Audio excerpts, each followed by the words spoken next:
Pengertian isohorik. Proses isohorik adalah proses perubahan keadaan yang dialami oleh gas, di mana gas tidak mengalami perubahan volume atau volume tetap atau konstan. Sehingga dapat dirumuskan menjadi P1 sama dengan P2. P1 adalah volume awal, P2 adalah volume akhir. P1 per T1 sama dengan P2 per T2. P1 adalah tekanan awal, P2 tekanan akhir, T1 suhu awal, T2 suhu akhir. Sehingga dapat dirumuskan menjadi W sama dengan P dikali P2 dikurang P1. Contoh soal pertama. Suatu gas yang volumenya 0,4 liter perlahan-lahan dipanaskan pada tekanan 2 kali 10 pangkat 3 Newton per meter persegi dan tidak terjadi perubahan volume pada gas. Berapakah usaha yang dilakukan gas? Dapat kita ketahui volume pertama suatu gas adalah 0,4 liter. Jadi V1-nya itu sama dengan 0,4 liter. 0,4 liter itu setara dengan 0,4 desimeter kubik. Dari sini kita ubah menjadi meter kubik, yaitu menjadi 0,4 kali 10 pangkat min 3 meter kubik. Kemudian di sini perlahan-lahan dipanaskan pada tekanan 2 kali 10 pangkat 3 Newton per meter persegi.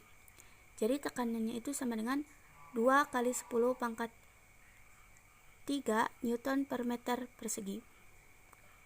Lalu tidak terjadi perubahan volume pada gas. Berarti V-nya 2 itu sama dengan V pertama, yaitu 0,4 kali 10 pangkat min 3 meter kubik.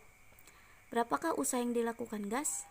Rumusnya sama seperti materi sebelumnya, yaitu W sama dengan P dikali delta V, di mana delta V itu sama dengan V2 dikurang V1. Baiknya kita ubah menjadi 2 kali 10 pangkat 3. Kemudian dikali V2 dikurang V1, yaitu 0,4 kali 10 pangkat min 3 dikurang 0,4 dikali 10 pangkat min 3. Kita operasikan dulu yang dalam kurung. 0,4 kali 10 pangkat min 3 dikurang 0,4 kali 10 pangkat min 3 itu sama dengan 0. Kemudian kita kalikan dengan 2 kali 10 pangkat 3, yaitu 0. Jadi usaha yang dilakukan gas adalah 0. Adiabatik. Proses adiabatik adalah proses perubahan sistem tanpa kalor yang masuk atau keluar dari sistem. Walaupun tidak ada kalor yang masuk atau keluar, tetapi suhunya tidak tetap. Adiabatik dapat dilakukan dengan cara menutup sistem serapat-rapatnya, sehingga tidak ada pertukaran kalor dengan lingkungan. Contoh alat yang dapat menjelaskan proses adiabatik adalah termos. Adapun bagian-bagian termos yang pertama yaitu wadah termos dari plastik atau logam. Yang kedua, selubung kaca. Yang ketiga, ruang hampa udara. Dan yang terakhir yaitu bantalan agar selubung kaca tidak bergerak.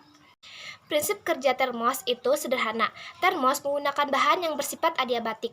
Bahan adiabatik secara ideal menghambat atau tidak memungkinkan terjadinya interaksi antara sistem dengan lingkungan. Kalau tidak ada interaksi antara sistem dan lingkungan, maka tidak ada perpindahan kalor antara sistem dalam termos dengan lingkungannya. Akibatnya, tidak terjadi pertukaran temperatur. Dengan menggunakan bahan adiabatik ini, termos mampu mempertahankan suhu air yang berada di dalamnya. Air panas yang sudah masuk termos tidak akan cepat dingin. Jadi, pada proses adiabatik berlaku persamaan berikut. Delta U sama dengan Q kurang W. Dengan Q sama dengan 0, atau bisa disebut tidak ada kalor yang masuk atau keluar sistem. Delta U sama dengan 0 dikurang W.